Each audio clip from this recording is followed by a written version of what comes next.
بسم الله الرحمن الرحيم. واضح؟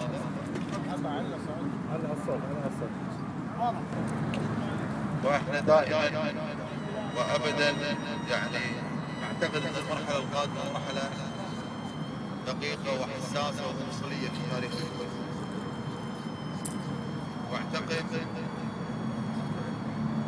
بان يعني لن يكون هذا الشعب قابل لان تكون هناك تجربه اخرى وتجربه سيئه تمارسها حكومه الفساد وحلفائها من القبيضه اللي للاسف الشديد باعوا البلد وباعوا الكويت وباعوا الشعب وباعوا الامه. فلذلك يمكن من المواضيع ايضا حساسه جدا اللي اليوم تتسيد على الساحه السياسيه والقانونيه هي القضيه التي يتعرض لها الدكتور فيصل المسلم وصدور الحكم اليوم. اولا الحكم اكد وايد ما جاء بالحكم الاول بابعاد تهمه خيانه الشرف والامانه التي اتهم بها الاخ فيصل المسلم، وهو بعيدا عن ذلك ويكرم عن هذه الامور. فيصل المسلم نائب مارس دوره، دعم كلامه في مجلس الامه بمستندات.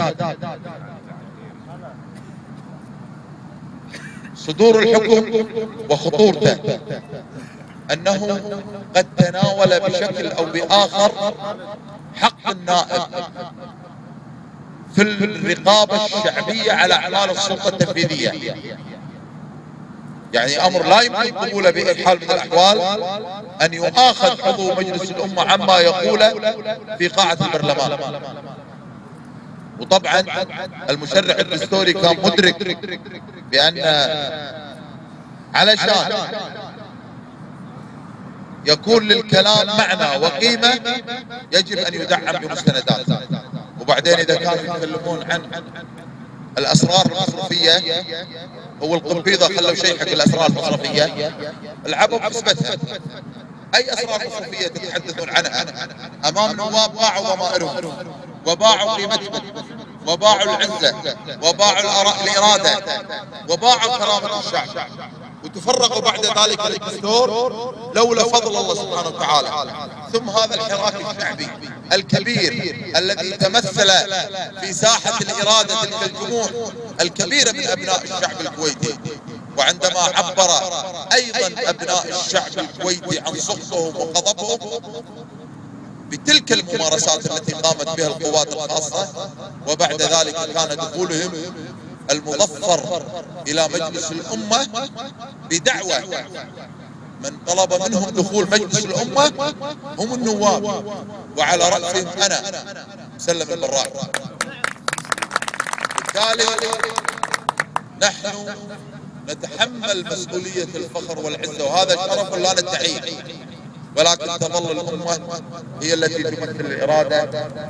نقول للأخ خالد أيضا اللي نتمنى له الدكتور خالد كل التوفيق والسداد، إن أمامك مشوار طويل في دعم قضايا الأمة والانتصار لها والوقوف بوجه من تسول نفسه أن يعبث بالدستور. الأخ خالد أيضا له حقيقة كناشط سياسي مواقف كبيرة جدا مهمة ومؤثرة، خصوصا بين قطاع الشباب من مختلف الانتماءات. يعني هو لا يقتصر في نهاية المطاف كناشط سياسي ودوره وتأثيره على فقط أبناء قبيلة معينة وهي قبيلة الغير، ولكن أيضا دوره وتواصله وتفاعله مع كل أبناء الدائرة وكل فئاتهم من قبائل من حضر من سنة من شيعة.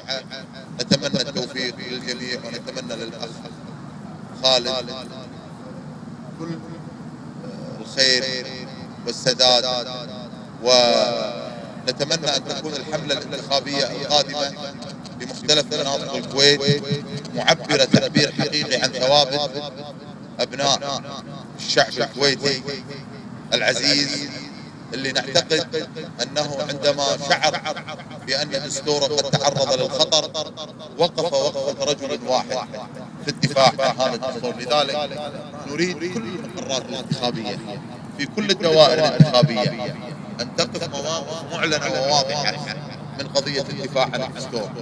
نتمنى لكم التوفيق، وشرف اليوم الحقيقة بالالتقاء معكم في هذا الهدف.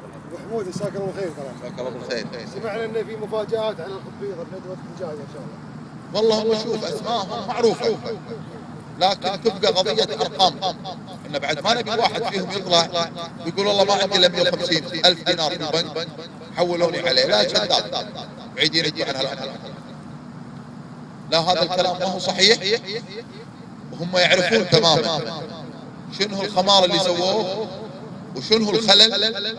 نواب كانوا يروحون حق الناس يقولوا له اعطونا الصوت لان راح نمثلكم التمثيل الصحيح، يقولوا لهم اعطونا الصوت عشان نبوكم. هذا بالضبط اللي حصل للاسف الشديد. القبيضه خانوا الامه، خانوا الدستور، خانوا الاراده، خانوا الكرامه، خانوا العزه اللي يشعر بقيمتها كل ابناء الشعب الكويتي.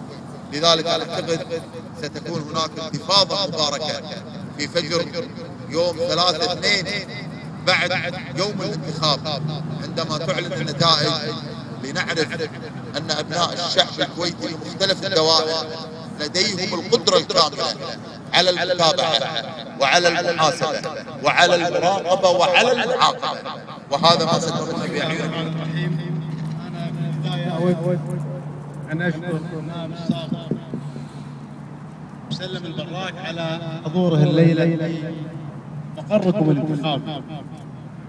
وانا احفظ كلمه جميله لضمير الامه مسلم البراك. انا لا اقول هذا الكلام وان كان يستحق. مسلم البراك حط معيار لكل النواب، وانا اعدكم اني راح امشي على هذا المعيار، وهذا المعيار واضح لكل النواب، وهو متى ما رأيتم أن أصواتنا انخفضت اعلموا أننا قبضنا من الحكومة. فهذا المعيار الواضح لمن يريد تمثيل الأمة. من يخفض صوته في قبة عبد الله السالم هو لا يستحق تمثيل الأمة.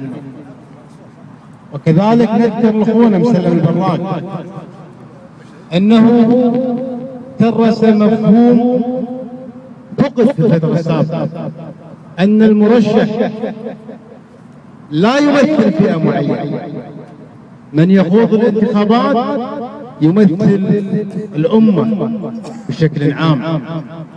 لذلك من يريد تمثيل الأمة يجب أن يمثلها بجميع شرائعها، حضرها وبدوها وشيعتها وسنتها. من يخوض الانتخابات ولا تكون عنده رؤية انتخابية واضحة في محاربة الفساد والمحافظة على الانتصابات الدستورية والمحافظة على الوحدة الوطنية لا يستحق تمثيل هذه الأمة. لذلك أنا أشكر في النهاية كذلك النائب الفاضل وأشكر الحضور الكريم، والسلام عليكم ورحمة الله وبركاته.